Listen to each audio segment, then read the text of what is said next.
G'day, mate. What's your name? My name is Dilruk Jayasinha. Dilruk Jayasinha. What do you do, Dilruk? Well, I would say I'm a comedian, uh, but people have used other words to describe me and what I do.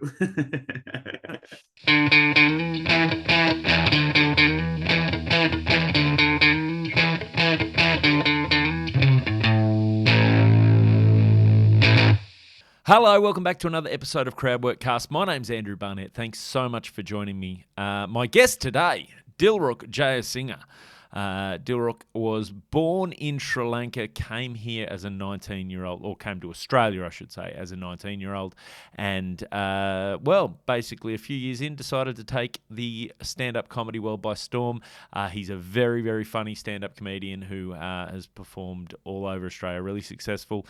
He's also won, like, a Logie for Best New Talent. He's been all over Australian TV. You can currently catch him on the ABC on in Utopia, which is an amazing program. If you haven't caught that, very funny stuff. Dill is amazing in it, so check that out. If you'd like to see Dill live, the only date he's got coming up is Canberra, so go follow him on Instagram. He's Dilruk J on Instagram. That's where you can find all the details for his live stuff. He'll have more stuff coming up later in the year. Dilruk is spelled Dilrukj. Dilruk J on Instagram. He's a great follow and a good man. You're going to love this chat. If you'd like to see me live, I've just posted a whole bunch of new dates. So go to my Instagram at Andrew Barnett Comedy. I'm on the road for a lot of this next couple of months with the great Jim Owen. I'll be supporting him. So all those dates are there. This week, as you hear this, though, I am in New Zealand. I'm doing a fundraiser in Wellington on Wednesday night, which I believe is sold out, so no tickets available. But Thursday, I'll be at the Sweatshop Brew Bar in Auckland doing a gig with my good mate Nick Ratto, which will be stand-up and then a fun little format in the second half. And then Friday, Saturday, I will be at the Classic in Auckland. If you are in New Zealand, you haven't been to the Classic, get on down to the Classic. It is a great stand-up comedy venue. I'm really, really looking forward to getting back there. So, other than that, enough of the plugging, enough of the talk. If you're enjoying the podcast, do the thing. Reviews, like, all that sort of stuff. No more faffing around from me, though. This is my chat with Dilruk Jayasinha. It's so funny. Comedians, like by and large, hate just going, "No, I'm a comedian." There's always a qualifier. I love that.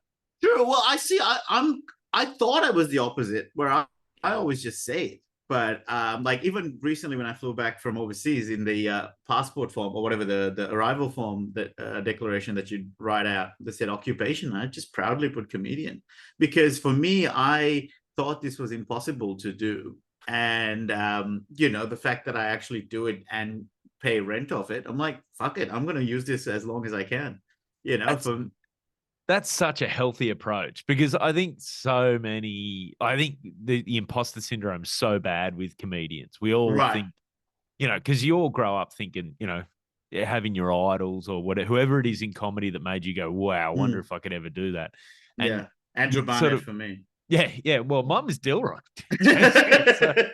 We inspired each other. Yeah. Actually, to be honest, kind of is a true story in a way with Suren Jayamana and me. So he and I, comedian Suren, we used to work at KPMG together, and he had done about 3 or 4 gigs already. And I'd never met anyone who had done stand up, and I just thought he was the coolest dude. And then I got fired. And so I asked him, hey, how did you get into stand up? I want to try that. So then he told me about going to the Comics Lounge workshop in North Melbourne. And then I went there. So that's how I started. And after about 10 or 12 gigs, he saw me and he started getting jealous, or sorry, like more, not jealous, more like the hunger kicked in again for him. And so he started back up again. So in a way, we kind of both inspired each other to get into comedy. Just a couple of Sri Lankan accountants just getting into comedy. Well, as Suren says, he's the third most well-known Sri Lankan accountant and stand-up comedian because there's me and Nazim Hussain as well. Nazim was an accountant as well. Oh, was he? I Yeah. didn't know NASA was Yeah, a verb. there's a lot of Sri Lankan accountants who have turned comedians who don't drink. No, but no, Suren drinks. Yeah. But yeah, no, I'm proud of it. I honestly am, Barney, because it's one of those things that I think you and I or anyone in the industry knows just how hard it is to do stand up to begin with, let alone make a living out of it. So for me, it's a badge of honor. And it was one of those things that I was not sure when I can officially call myself a comic publicly Yep. because I think psychologically, mentally, I had decided after my first gig, I did my first ever 5 minutes, bombed, but I was like, well, that sucked, but I still loved it. So that means this must be my calling. And I went to my accounting office, a small accounting firm, and I told my boss I want a day off a week. So I'd mentally made the adjustment that this is now who I am, kind of thing. But publicly, you don't want to be one of those open micers who do 2 gigs and set up their website and change their Instagram bio to comedian. It's like, all right, calm down, champion. You've only done Yeah. 2. But I also think, yeah, psychologically, I had made the decision. I just knew that I can't tell people that because I'll be a wanker. Yeah, it is different in your head. You know that, okay, this is what I'm going to do, but publicly to say it is a very different thing in terms of. I mean, are these, especially, I don't know what it's like in Sri Lanka, especially in Australia, ambition sometimes is almost a bit frowned upon, like outward ambition. Yeah. Like Okay, we you're like people who right. are ambitious, but if you talk about it too much, Yeah, mate, he's a wanker. it's such a weird balance with Australia. My theory is that it starts with tall poppy syndrome, the idea that if you stand above the rest, people try and cut you down. Now, I think the intentions behind not making people get ahead of themselves or, making people stay grounded is not a bad thing inherently. But the problem I have with that mentality is that it stopped letting people celebrate their wins. Like I Yeah. literally remember talking to someone at the end of last year. So I just split up from my missus and I was in an absolutely, bad way, just constantly fucking crying. And I was just chatting to a friend on Instagram and I said to her, I was like, oh, well, look, tonight I might just go find a gig somewhere and just do a gig because I just feel like I need to do something that I'm good at or something like that. And she was like, oh, so you think you're good at it, are you? You think it was a bit arrogant, isn't it? And I'm like, first of all, asshole, I'm fragile. Secondly, Yeah.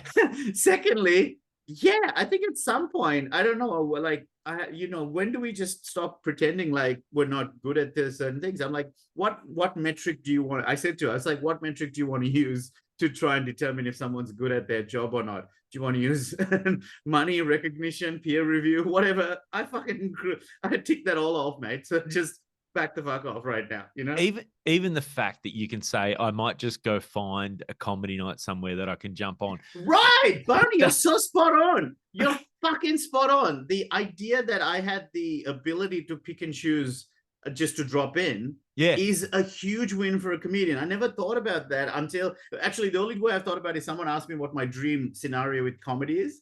I said what my ultimate setup would be. Is it like, do you want movies, Oscar, whatever? I was like Robin Williams and all these people who went on to win Oscars. I was like, to be honest, my dream is that I become so well known and respected for stand-up that I can drop in at any club in the world. And so they were like, so your dream is to do more work? And I was like, yeah.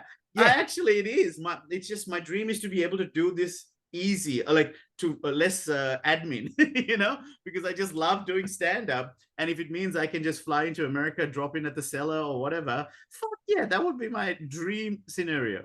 That's the thing too. It's more work, but it's more work on your terms. Yeah. You're going, I want to go do this tonight. So you have the ability. You don't have to go 6 months out. Okay, I need to organize. Right. Yes. That. I need to get someone to vouch for me, or I need someone to send my video clips. All those things that we still have to do. I would love if I don't have to and I can just go, hey, can I come in and please try out 5 minutes or whatever? It's just because it's that I always describe it as for people who don't do stand-up, it's like if you ever love video games, it's how I can best describe it. It's like, it's so much fun and so much play. And yes, it tires you out. And yes, you might lose relationships over it, but you're just happy to keep playing, right? And you're happy to do it all night. Right. And I don't want the cheat codes. I just want to play the whole level. I want to like explore the entire map. And then once I get those skills, go to level 2 and then, use the skills from level 1 to try and defeat the level 2 monster, which is probably, emceeing or the middle spot. And then the final boss has just been able to drop in on any comedy room whenever you want. Yeah, I think so. No, the final boss would be able to like go to bed at night not worrying about one Instagram troll that said you're not funny. Oh, yeah, I don't that I don't know if that boss is ever defeatable somehow. I honestly don't think I'm not necessarily internet troll, or rather the, as you said, the imposter syndrome, or just insecurities. We've been lucky to work with some of the biggest names in this country, and they still fucking are worried about, their peer who's got that gig and they didn't, or why did so and so get that review and I didn't. Like, you know what I mean? And you know exactly who I'm talking about as well. Yep. It's never enough for some comedians, and I look at that as like a what's the word? Caution, like a cautionary tale. Yep. That's the, I think, and I'm trying my best to try and celebrate those wins now without just thinking that I need more to be happy. That's why, going back to this where we all started with, describing myself as a comedian, I'm like, yeah, I don't think this is a business that you can guarantee longevity. Yep. So it can go away for me, and if it does, I want to be able to say, fuck, I enjoyed it while it was there, Yeah, exactly. And I threw everything at it I could. Threw everything at it. Exactly. So exactly. That's interesting. It's funny you should say that about like knowing the working with some of the big comedians. I was at the Comedy Store last weekend, and we had a drop in on the Thursday night from one of Australia's best known comedians. And he was backstage, but he had to follow Aaron Chen. And Chenny's just like, he's getting that pop at the moment where people are like, oh, we love Aaron Chen. So he followed Aaron Chen, and then he came off and he'd done great. But there was a bit at the end. I said, I love you, dude. He goes, yeah, I don't know why I'm still doing that. He goes, I'm supposed to come here. The idea of dropping him was to try all this new stuff. He goes, now I had to follow him. I got in my head. I hadn't thought enough. And so me and Shad Wicker are both sitting backstage, talk to him. And Shad just looks at me and goes, so this feeling never goes away? He goes, no, it never goes away. That's so great. And I think that's why I love stand-up and have so much respect for it, and respect for anyone who does it, is because I just know how relentless it is, and how it's like gambling, like casino. The house will always win. Like stand-up will always be something you can never clock. There will always be someone who did the same premise better, or same night. They might have to crush better than you. Like, you might have your moment, don't get me wrong. Like I had moments where I definitely felt I was best on ground, but you can't, how do you say, it's just you get a taste of it. It's gone. You're never entitled to a complete winning track. And you even look at the greats, like, Chris Rock was arguably the biggest in the 90s, but he's hardly considered in the conversation now. But it's always like Bilbo or Jim Jeffries or Chappelle, but it's those types of things that you realize, even Chris Rock, who fucking just broke so many, records, is now considered someone who's like, he's fine. He's kind of missed his day, and it's mind blowing, because I still think he's great, but it's just that the standard just keeps getting higher and higher, or the what's considered quality it keeps changing, so you can't constantly catch it. Style. It's amazing how quickly even just little things like how people are approaching jokes, or the style of writing, it changes so quickly. Like if you like, I used to say, you'd see these people that are maybe get were big at a point and then do 10 years of radio and then come back, and when they first come back, if they try to do their old material, you could see, you could almost carbon date it. Like, okay, that was. And it's heartbreaking to watch as well, because in theory, they're right. Why shouldn't this work? This is an innocuous bit about wind chimes. We still have wind chimes. Why can't people, what's the reference hasn't changed, but somehow there's just something about, and I think the audience has this collective consciousness that can smell, dated or inauthentic stuff, They might not be aware of it, but there's this subconscious mind where they pull back as soon as it feels, old or stale, Yeah, I think I think that's where you realize that we're more animal than anything. Is that like an audience is just a group of animals looking for a leader, and then they sense something wrong.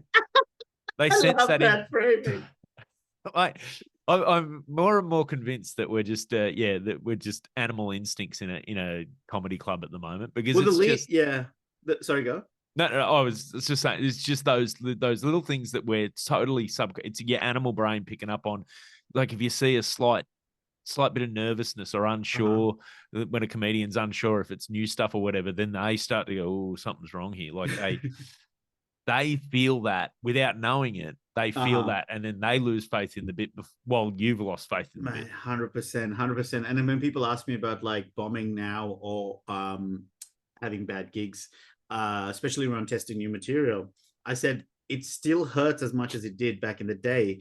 The only thing that's different is I bounce back quicker to the extent that I might be able to bounce back within the set so that they don't even realize that I'm aware of how bad that went or whatever. Whereas in the past, as soon as a joke didn't work, I just crumbled. Whereas here, like now, I remember I was testing a new bit at the Comedy Lounge in WA in Perth, which is arguably one of the strongest like rooms you can, strongest responses you can get for bits. Like that room is just goes right the fuck off, right?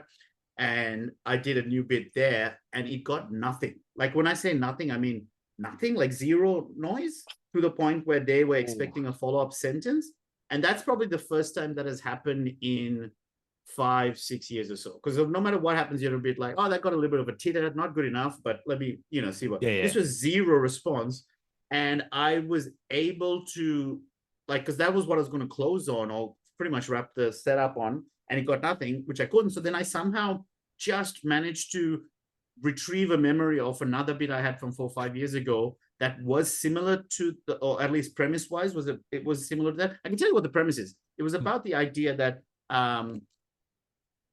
when you go to I think something to do with jokes and food, like the idea that you if you don't like comedy, you're allowed to say this is shit, and you don't this is not good. Whereas if you're someone who doesn't like chili, you just don't go and order chili at the restaurant. Or something like that. Or when it gets served, if your friend is having it, you don't argue and say, why you enjoying that? That's not good food. You know what I mean? Like you just let go, well, that person enjoys that. That's something along those lines. And the punchline I was trying to go with was something about, now I generally don't remember, but I was tying it back to the idea that something to do with race. Like, oh, I don't like that flavor. It's too dark or something like, I can't remember, some analogy along those lines, right? And it got zero, and then from suddenly just jumped into this memory I had of a bit about asylum seekers or whatever that nicely like swerved into it. Yeah. And it's almost like I was crashing, managed to do a full fucking spin and get off the cliff and get on this other road, and I closed fine. And zero people I genuinely think people would have not realized that I'd bombed that bit, but that new bit. And I said to someone, I was like, on the face, you would have genuinely thought I was fine and in control. But I swear to you, Barney, as soon as that joke didn't work, I just remember wanting my mum. Like I just wanted mum to come and give me a hug, because that's how vulnerable I felt in that moment, where I just went, like, it's not just the joke didn't work. I'm shit. I'm just a shit comedian. I not only should not go back to accounting, I need to go back to Sri Lanka and get a hug from my mom. Like that's how much it hurt. So the only thing that's changed is my ability to not let that feeling simmer, and then on the surface just recalibrate and bounce back. Yeah, I don't know if that made that makes perfect sense. Knowing you've been there before, which is like, okay, I've been here before. And I got to hear from there, so we can do it again. It's not the great, but there still is that like I know exactly what you mean about that vulnerable feeling where you've laid something out and this is like, oh man, this is like the dog whimpering noise, like like that kind of, it's that noise. I felt it throughout my entire body as soon as that, because you also, I think I delivered it with going, all right, in my head I'm like, this is going to be the next fucking big bit of mine. This is going to be, oh, what a brilliant observation of comparing race and quality of food or some shit. I can't remember. I thought it was genius. Fucking nothing. And I don't think, I was too scared to even revisit it because it hurt so much. That's funny too, where you get traumatized around a joke. Like, to be fair, I didn't really think it through. And maybe if I, sometimes you got to back yourself going, oh, hang on, if something has tickled you, then you do know there's something in it and I just can't figure it out yet. And you kind of push through, right? And there's a few bits of mine that I'm really proud of because I was able to work it through. Oh, actually, the asylum seeker thing that I latched onto was something that I was really struggling with for months, and then finally found the thing. And it was about the idea of queue jumping and about how, like, that I wouldn't care. Like, I don't think of myself as, because someone said to me, "Oh, you're not a queue jumper, well done." And I was like, no, my circumstances are far less desperate. Like, I wouldn't even mind if someone was ahead of me who was far more desperate to get out of their country, jumping ahead. And I used to say the joke now is that like, I wouldn't be at the doctor's waiting room and then someone's come with an allergy to nuts or whatever and their throat's closing up. I wouldn't be like, no, no, no, get back in line, there's a fucking queue here or whatever, whereas it used to be the line, because I used to draw the analogy with them saying, I can't fucking understand what they're saying. And the same thing with the throat choking because of the peanuts. It's like, I can't understand what he's fucking saying, learn the language, blah, blah, blah. And it used to be, I'm in a doctor's waiting room with a cough and someone shows up with an axe through their head, right? And I'm like, well, obviously I'm not going to prioritize my cough over that wound. You go ahead. Like, that was the idea. And I just couldn't make it pop, because even though I knew it was like an interesting premise, and it's because it's so graphic, the idea of an axe through someone's head. And it's just, it really sullied the whole point I was trying to make in a way. So when it became something softer as an allergy, it made it funnier. So those are the types of things that I'm just like, I love like obsessing over and trying to figure out the puzzle of this, because again, going back to the original thing, no one will ever clock it. Like, the idea that it's a never ending game that you keep getting to play. You don't like, you get permission to play and you should be grateful for it. Like, that's how I treat it right now. So for me, that excitement's still there. But with that other bit, it was just such a sucker punch in terms of like how badly it went, that I genuinely am scared to think about it again. I might actually now. It's been about a year and a half. Maybe I'm ready to go back in.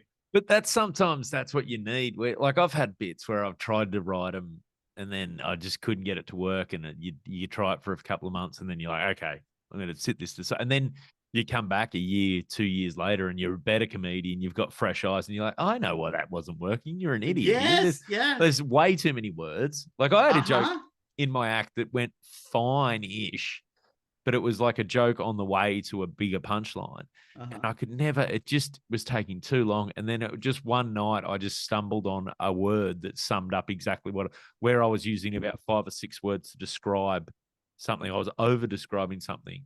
And then I just stumbled on the word candid, like where I was saying, yeah, you lot are candid. It just summed up everything I was trying to say without actually saying it. That got the meaning across, but then let the audience paint the funniest version of what that means in their head. And it just changed the joke forever. And it was just like, okay, it became completely reliable. It's so fun. It's so like crazy to me that some one simple adjustment, like completely like Tetris, makes the entire thing fit perfectly. And I don't know, there's something exhausting about it for sure. But at the same time, it's like, I always say, like, no matter what job you do, there's going to be an element of struggle and bits that suck. So you might as well suck at something you give a shit about, rather than, struggling at a job you hate. You know what I mean? Exactly. That's so the struggle is going to be, there's never going to be a job that doesn't have its dramas or struggle. So just pick something that you're fucking happy to struggle with. That's I think for me, the biggest predictor of when I'm going to come up with a new tag for a joke is once I've recorded it and put it on the internet as a clip. All of a sudden, I've got like 3 tags that all are way better. Oh my God, that is so true. People ask me why I don't post more clips of mine online. And I'm like, it's because every time, like, it's never done. Like, once it's gone, I'm with you. Yeah, it's like, oh God. And then the whole, especially like comedy festivals and stuff, it's almost on the last Sunday I'll get a new tag. And I'm like, fucking hell, what were you? So now only Sydney gets to hear the good version. Hey, and Sydney appreciates it, Dil. Sydney appreciates it, mate. So you grew up in Sri Lanka. When did you first come to Australia? In 2004, February 18th or 19th, I think it was. So I came for uni.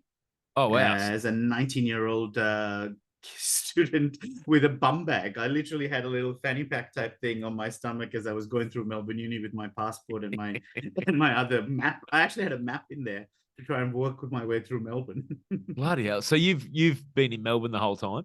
Yeah. It's actually coming up to 20 years next year. Oh, wow. Jeez, that's gone quick. It's nuts, man. It's crazy. For me, the craziest part, Barney, is that I've now lived in Australia longer than I have lived in Sri Lanka.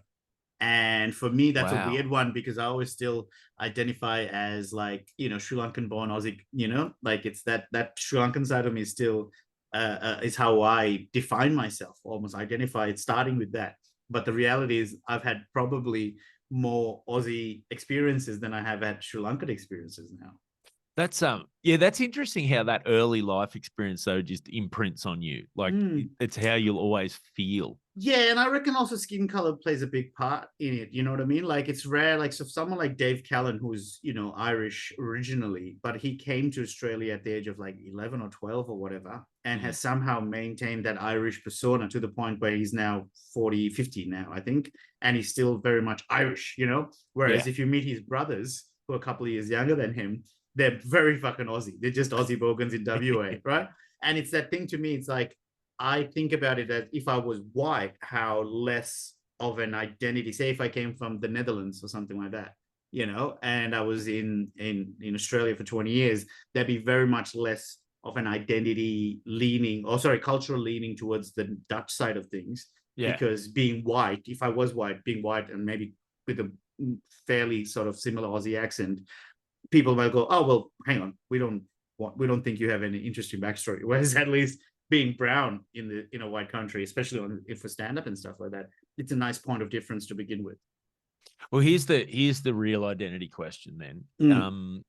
Australia are playing Sri Lanka in the cricket. Oh, I know the answer. I know the question. I know the answer. Yeah. Who are we going for? Which flag are you waving, mate? South Africa. No, no, Sri Lanka for sure, and that is because I'm a masochist because we're so shit right now, but no, I think it's more to do with the team, or the Sri Lankan cricket team is something that especially that '96 World Cup era has such a powerful memory for me, and so much pride and joy about that I think it's too hard for me to detach from that, coupled with the fact that the Australian cricket team in the 90s were my least favorite thing in the world. Like I hated the Australian cricket. Like seriously, the fact that I came to Australia and created a life here for myself is very incongruent with how much I hated Australians in the 90s, because the assumption was everyone is as brutal and arrogant as the cricketers are. And now I get it. Now that I've lived here, I understand the competitive streak. I understand white line fever. I understand that this isn't mucking around here, where, when you play, you go your fucking hardest, because if you don't, there's a whole bunch of people waiting to get into that position. Now I get it. But as a 10-year-old, I could not understand, Ian Healy and Shane Warne, Glenn McGrath, Mark Taylor, all of them were so aggressive. And it's ironic because I actually become mates with Glenn McGrath now. And I've met him a couple of times at events and we hang out and stuff. But man, I just can't believe that I like how much I disliked him as a kid, See, you gotta. I'm the opposite. I absolutely loved Glenn McGrath as a kid. Yeah, because it was fucking great tenacity, that line and length, just line and length, and the accuracy. Like, let's never forget that incredible moment in one of the 2020 matches where he was mic'd up and he was describing the next ball, and he says, "Look, I'll pitch it just outside off or whatever, and it should hopefully nick and go to a first slip." And I think it goes to second slip, and he goes, close enough. Like the accuracy is incredible. And also, I remember one story that, like, these are the things that, always, I'm such a sucker for this type of shit about how, like, I think it was Chaminda Vas or maybe Malinga. Couldn't be Malinga. Maybe that's too late. Either way, I probably just Chaminda Vas, a Sri Lankan bowler. Something happened with his shoes, or broke or something like that, and he didn't have a proper spare. So McGrath apparently during the tea break or lunch break or whatever had gone and given him, said, "Oh, I think we're same feet size," and like lent him his shoes. Oh wow! And yes, it's some story along those lines that my dad told me, because he became mates with the physio of the Sri Lankan cricket team. And yeah, those are the things when I went, maybe there's more to these guys than I first thought. And I reckon it was because of that. Like, once you're playing, you play as hard as you can, but you kind of like, once the match is done, it's kind of like UFC. You go fucking hammer and tongs during the match, But once it's done, you hug it out, you show lots of respect for the person and blah, blah, blah. I didn't get that second. Oh, sorry. I didn't understand that journey. I just assumed that you just play nice and you be friendly the whole time. I didn't realize you get, and then I come to Australia, play backyard cricket or volleyball, beach volley with my mates, and they took it so serious. I'm like, fuck you guys, I'm not playing with you.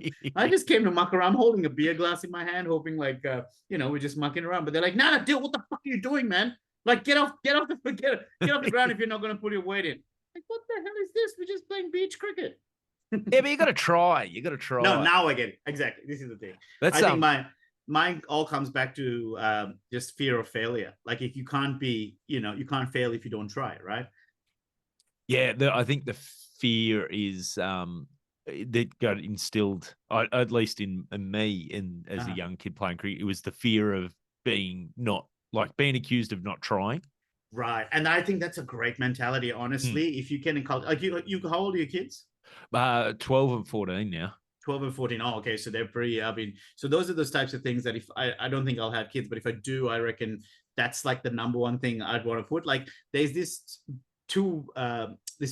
entrepreneurs, husband and wife, I forget both of their names, but they were both like multimillionaires in their own right, and they kind of joined forces. And she, the lady, she was the one who basically invented, the Spanx that people wear, where they, like basically to kind of suck the gut in and stuff like that. Yep. She was the kind of the inventor of it, and there's great stories of her like forcing her way to like Target and all these people, just literally having like a pop-up stand where she did, and she created this multi-billion-dollar business. The reason I bring her up is she talks about how her dad every Sunday night around the dinner table would ask the kids, what are your failures of the week? And there was never a judgment about it. It was about just like, she said, the only time you felt judged is if you didn't have an example of failure, because that means you didn't even try.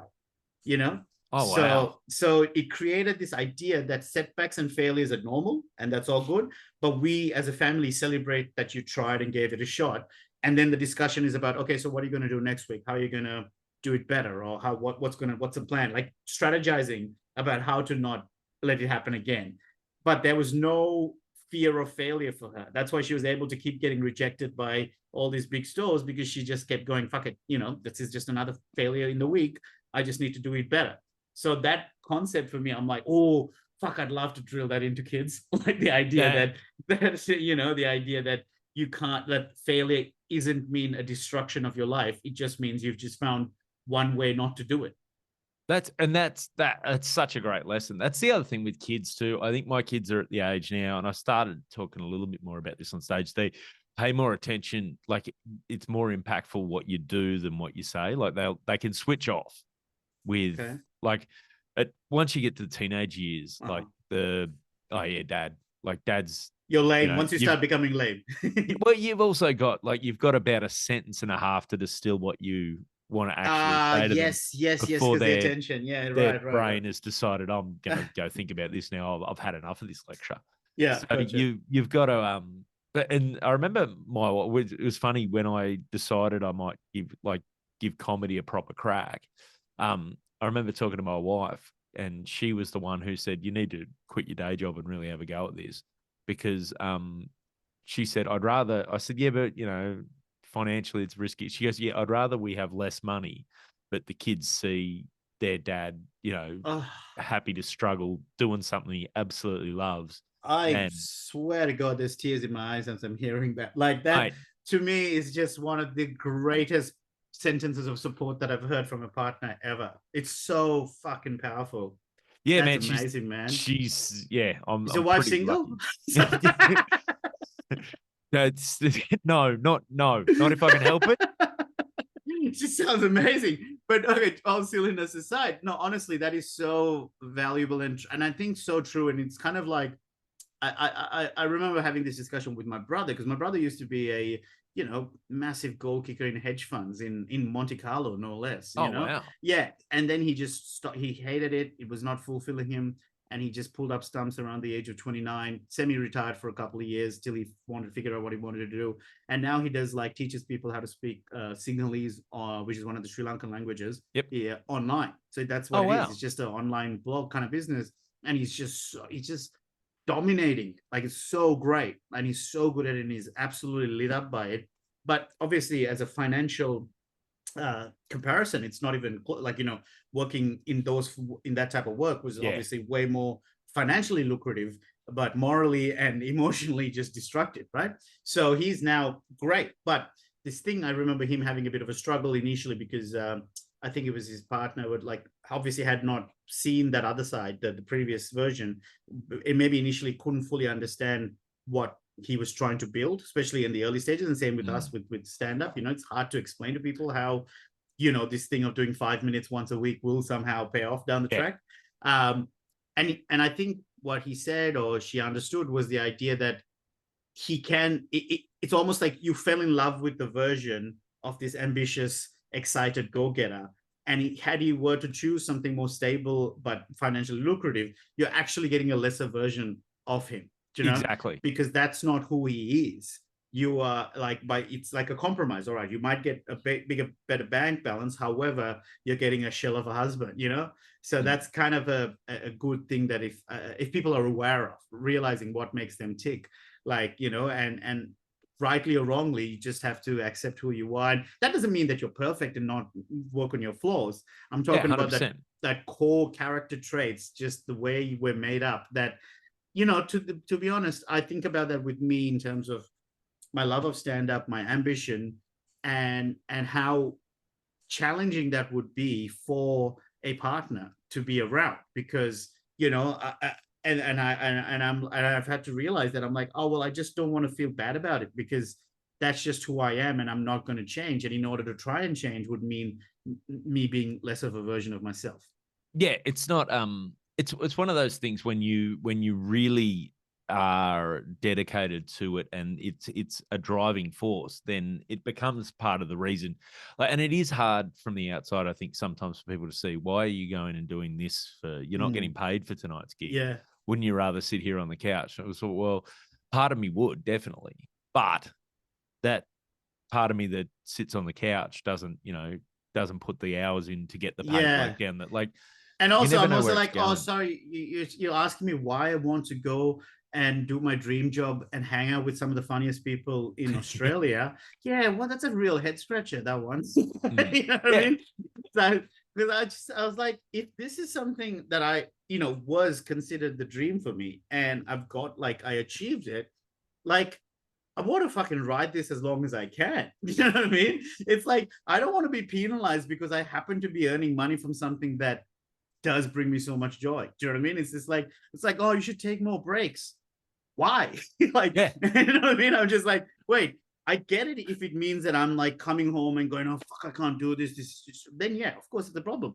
But I'm coming back all bouncy. I'm waking up in the morning with an absolute spring in my step because I know, oh, tonight I get to do this thing again, And know in yourself when it is time, you do take breaks. You need to take breaks at times just to refresh yourself creatively. Could not 100% could not agree more, but it's on your terms again. This all comes back to that same sentence you said, which is on your terms. And so with your partner and you, like, how long were you two, like, as in, did you start doing stand-up when you guys were together? Yeah. We had I started stand-up, we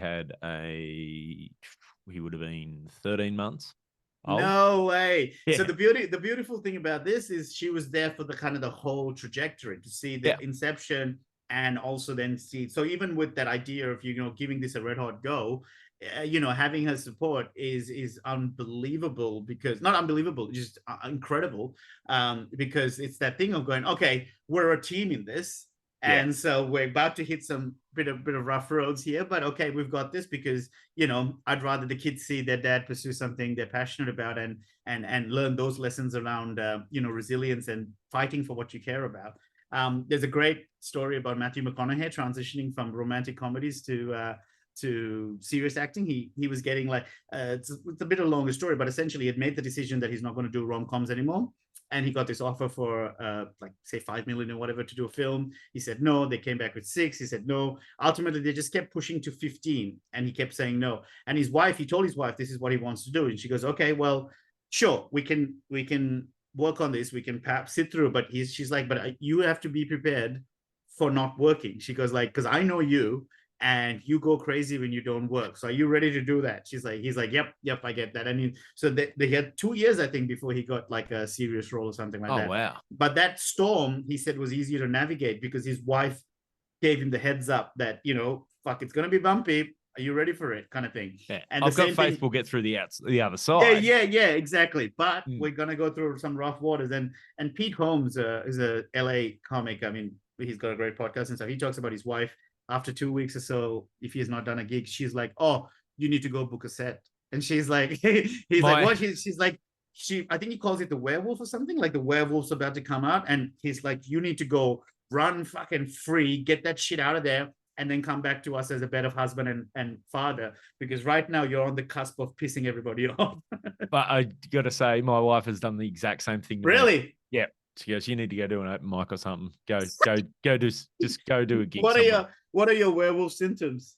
Oh, I just get short. Like she goes, you're just getting annoyed at the kids for nothing. You're getting like you get short. You're just grumping. I just get grumpy, which is it's so sad, but also at the same time, I'm like, fucking, it could be so much worse. We could be drug addicts.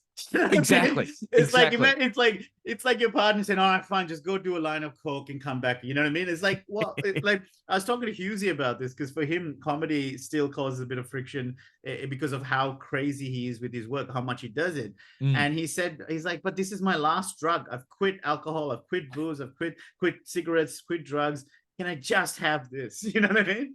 And I get that. I actually get that, because it's like, fuck it. It could be worse. It could be so much worse. Oh, there's way worse addictions to have. And, like in terms of the impact addictions can have on other people, one that makes a room full of people laugh for a little bit, we're so good at dismissing what we do or trying to like minimize it. But the truth is, it's just so fucking fun and silly and just, makes other people happy. I love how serious we can get about our craft. And at the end of the day, it's just a social event for the customer. Oh, exactly. And they don't remember. Like, it's so funny. You and I will sit there and we work on our material. And then, like we might be sitting there bouncing ideas off each other backstage. Like, it really matters. Yeah. And then you finish the night and they walk up and go, you know who I like? I like that comedian. They don't remember anyone. My favorite comedian's the guy that does the joke about. And you're like, mate, if it's your favorite comedian, learn their name. Well, it never goes away. I heard Conan O'Brien talking about how he was at a party, his own house, his house party, and Larry David was there from Curb Your Enthusiasm and Seinfeld. And Conan was making Larry laugh doing impressions of Dana Carvey, who is Garth from Wayne's World.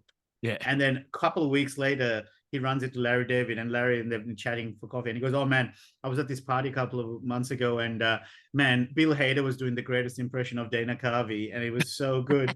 And Conan was like, you asshole. Yeah, it was my party, but it was also me doing the impression. He's like, oh, it felt like Hader.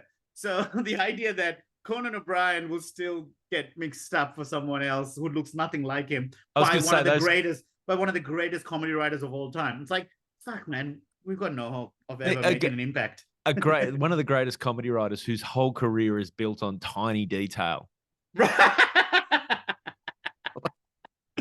Like all his comedies in the small stuff, and then could have been you, could have been Hader, whatever. Could have been Hader. That's so funny. So how with the family and everyone back in Sri Lanka, is stand-up much of a thing in Sri Lanka? Do they understand the career, or do they? Yeah. Look, I'm sad to say that I haven't yet done a gig there. The first few years, the reason was I was nervous because I felt like my material was too Aussie-centric, or the things I could get away with here, I couldn't get away with over there, whatever. Whereas now I have more confidence. Definitely have the material to do the show. I just haven't found. I mean, COVID, the year of 2020 was the year. Excuse me, sorry, I was going to do it because it would have been my 10-year anniversary since starting stand-up. It would have been September 2010 is when I started. So I was going to be like, all right, 10-year anniversary, 10 years in Australia. Here's my first homecoming gig kind of thing. And then the pandemic happened. Everything kind of went to shit. Then there was a dude last year who wanted to get me down, but he was saying he wants 2 hours from me. And he goes, because he's like, it's hard to sell tickets to Sri Lankans for just an hour show because they're like, we want bang for buck. I was like, I get that, but I don't think I have the skills to pull that off. I think I barely have the skills to pull it off in Australia. Like I have the material. I have hours worth of different material, but to actually do it as a show back to back, I don't think I have that skill. It requires a whole other ability to keep people's attention, I reckon, that I don't think I possess yet. But I'm not going to risk that in my first ever show in Sri Lanka either way. You know what I mean? Yeah. So for me, the concept of stand-up, I think, became huge after Russell Peters in Sri Lanka. And so now it's quite well known. There's quite a few stand-up comedians. In fact, quite sadly, sadly, in a sense, it's a very complicated thing where this really shit comedian, like she's no good. She did a rant about the Buddha, and very disrespectful. And also, I'm like listening. It's in Sinhalese, and I'm listening to it, and my Sinhalese is not as strong as it was when I was back home. But I'm like, fuck, I don't even get the joke really, but I can just feel the disrespect. Anyway, she got arrested. Oh wow. So she got arrested. I don't know whether she's been released yet. This is literally, so I left Sri Lanka about a week ago, and it was a few days before I left. So those are the things where you go, when you ask the question, do they understand stand-up? I'm like, no. Yeah. Like the concept of stand-up exists, like people getting on stage and telling jokes and stuff. But I don't know whether that veil of irony or freedom of speech that we have here applies over there, you know? Yeah, it's interesting that you can have stand up, but you got to, in different places, there's still different cultural sensibilities. Like some places are more conservative around certain issues. You would have done Kale, didn't you? The Crack House comedy club in such a great gig, man. I can't believe you haven't done it. But yeah, they got shut down because one open micer said something offensive about Islam, and then the video went viral, and then oh no, it was worse. She was wearing a hijab, and then she did like a striptease, and and so that video went viral. So then the reaction was to shut the whole club down. Like, it's crazy. I think there was a few other moving parts where they shut it down for a bit, then they looked at the owner's material back catalog and found one joke that they didn't like, so they arrested him, like pulled him out of his house. Oh, bloody hell. Yeah, it's fucking tragic, you know what I mean? Especially the guy Rizal. He's such a great human being. Like, genuinely, when you meet, good people, like you go, oh, that's a good guy, that's a great guy, and he was so fucking funny. And yeah, so when I heard that, I was just shattered, because again, we're like living in our little bubble of getting annoyed that the audience got a little sensitive or whatever. It's like, yeah, but you didn't fucking end up in jail, so just be happy about that. Yeah, exactly. I love that the when you see people, I'm pushing the edge. Do it somewhere. Yeah, do it somewhere the stakes are high. Yeah. Exactly. Like, and I get a little antsy with some of my mates who are great lefty, political commentators, but it's great to be able to call out bullshit about the government or the system or whatever. But I hate it when they go, oh, Australia is the worst country, Australia is the worst government. I'm like, yeah, I know. Off with that shit. Like, you're allowed to criticize, but you're not allowed to call it the worst, because fucking go live somewhere. That's genuinely privilege. Like, if like I've never seen it. You're literally saying, oh, my mom and dad didn't buy me a Ferrari, they only got me a Camry. Yeah. Well, the thing too is with that is you can be critical of the government, but at the same time acknowledge that we're lucky that it's as good as it is. That doesn't mean it's perfect. That doesn't mean there's not stuff that needs fixing. That doesn't mean there's not cynical actors within the whole system. Exactly. Those two things can both exist at the same time. You can simultaneously agree that there's things are fucked and you should try and be better and hold them accountable to that around, whatever the issues that you think are wrong with, is climate change or gender rights and things like that. Absolutely call them out and push and fight. But I don't like that framing of, you haven't done this, therefore you are the worst thing that's ever happened to democracy. It's like, fuck that. No. Yeah. Go live in a third world country where there's a dictator or whatever. Yeah, I think that's sometimes that term always, when people lose me once they go to those absolutes, and you go, oh, you've actually just undermined your whole argument because you clearly have no context for what you're talking about in a broader sense. And it's also hard to become in those arguments to actually, for me, verbalize things. For example, I had a very different experience to, say, an asylum seeker, but we're both kind of branded as immigrants. So if I were to sing the praises of Australia, which is true for me, because the Aussie, like my best mates, all of them, they're like, these white Australians, you know, with fucking colonial backgrounds who welcomed me into their home and made me feel super welcome. And, you know, they literally, some of them have like, you know, saved my life emotionally and things like that. I'm like, of course, those are true because that's my experience. But if someone who's coming here who's talking about their difficulty adjusting or assimilating and you know, saying that, you know, they don't feel you know, protected or safe at their work environment, or there's too much bullying or whatever, it's like it'll be so distracting if I said, well, actually, you know, in my experience, I've had really lovely Aussies. So it's like, it's true, and I should be able to sing the praises of my mates. And Australia in general has given me all these incredible opportunities. Like literally, thanks to Australia, I'm living my dream job. You know, let's just take that, right? Which I might not have been able to do in Sri Lanka. I might have had to do it part-time or whatever. We don't know. But the point being, thank you, Australia, for that.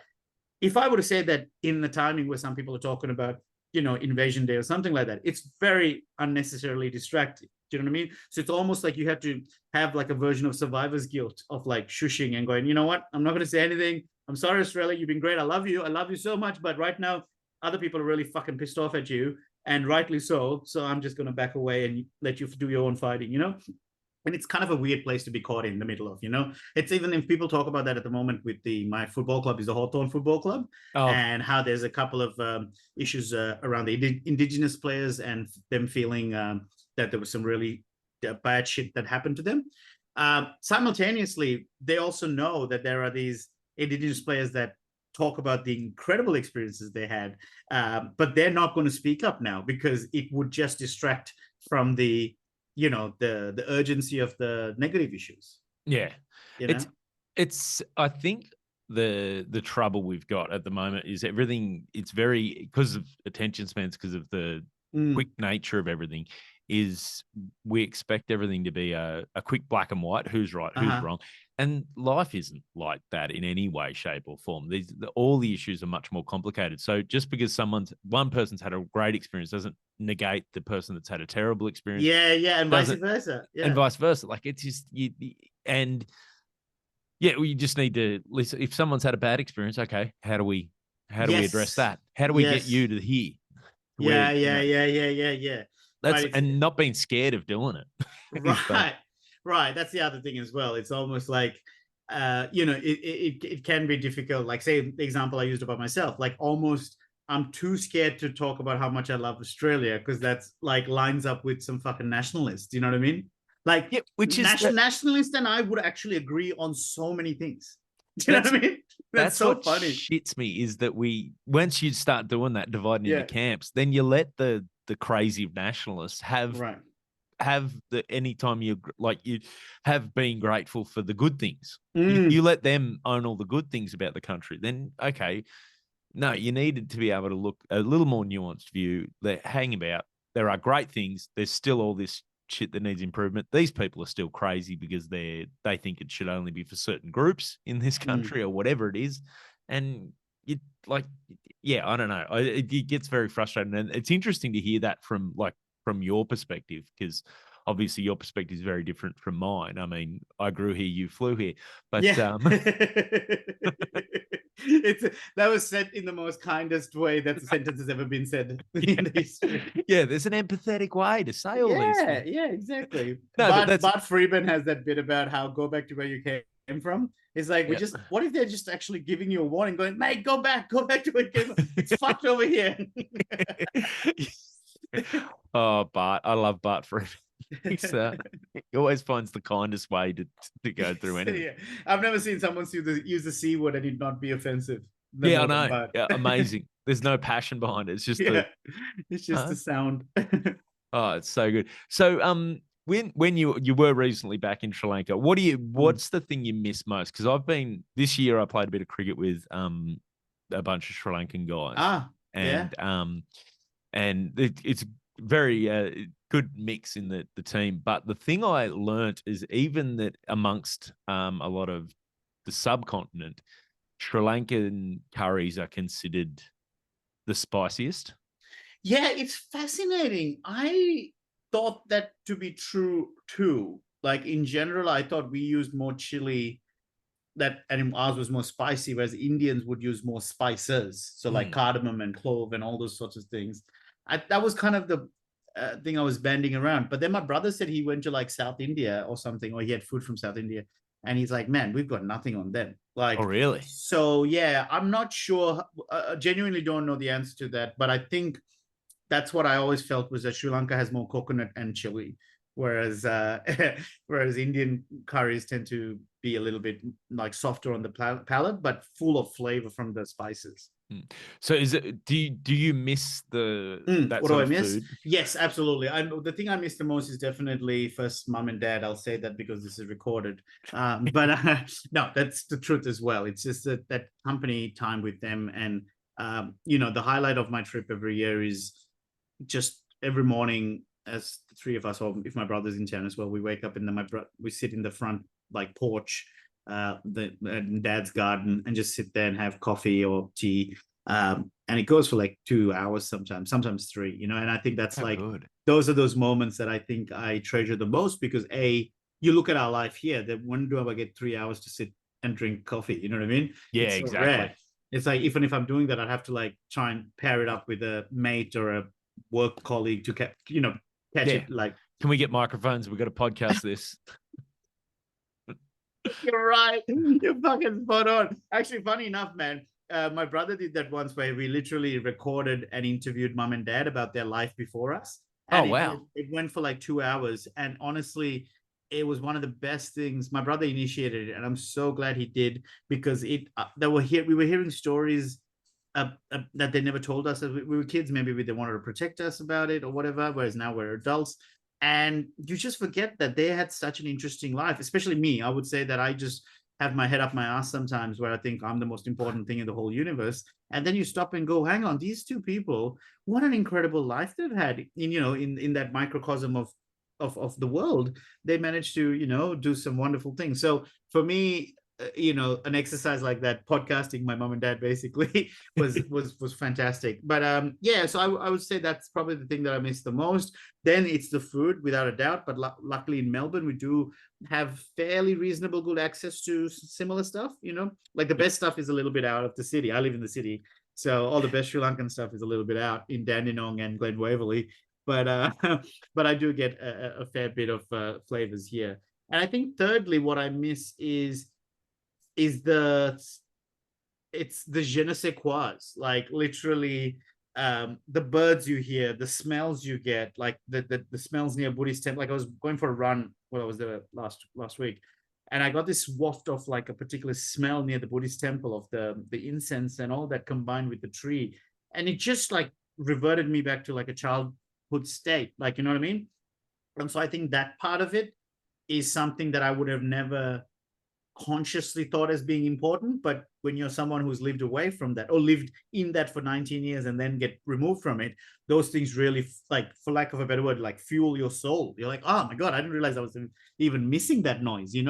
So those are the things that I think I really treasure. And, the friendships and stuff like that as well. Like I have mates that I catch up with, and it's, I might not have seen them in 2 years, but we've not kept in touch. But as soon as we see each other, there's a hug, a little bit of chit chat about the flight or whatever, and then we're just back to where we were and just connecting straight away.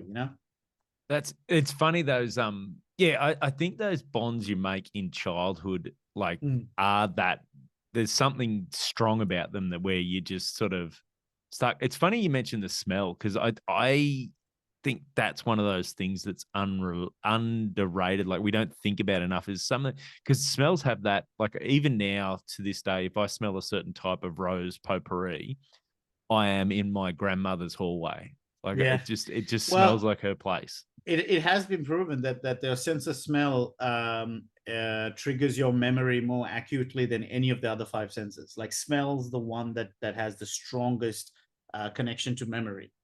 So soap, I don't know if you've ever there's we used to have these Pears baby soap or whatever. And if I smell that, I can picture the pink bathtub that I used to be put in and the warm water that was on as mum would be dousing me with little cups of water. Oh, it just straight away. Or if I that was 6 or 7 years ago. So that was last week after my run. after I smelled the temple and I told mum, bathe me.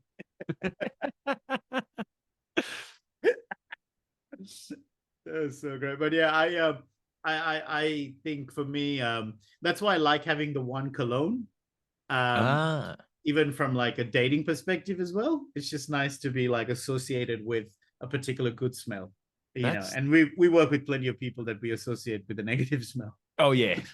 Yeah. Oh, yeah. There's no compulsory baths before a stand-up show.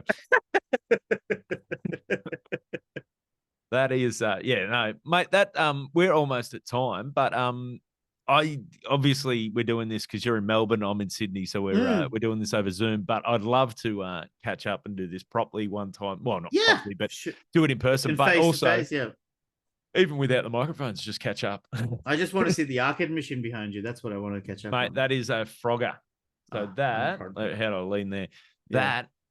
So during COVID, there was a show called Frogger that aired in the US, but because didn't know about that. We were one of the only places where there was production going on, it was made here, and there's a mob in Sydney called Stage Kings who do a lot of TV sets and that.